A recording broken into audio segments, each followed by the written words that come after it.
सदर योजनेत अर्ज करण्याची मुदत 1 जुलै 2024 ते 15 जुलै 2024 पर्यंत ठेवण्यात आली होती।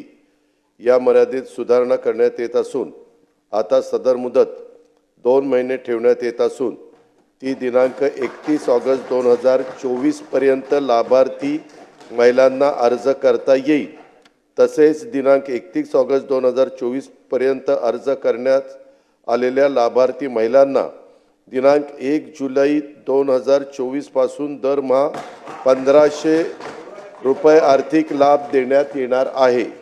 या योजनेच्या पात्रतेमध्ये अधिवास प्रमाणपत्र आवश्यक असल्याचे नमूद करण्यात आले होते। आता लाभार्थी महिलांच्याकडे अधिवास प्रमाणपत्र उपलब्ध नसेल तर त्याऐवजी 15 वर्षापूर्वीचे रेशन कार्ड किंवा मतदार ओळखपत्र किंवा शाळा सोडल्याचं प्रमाणपत्र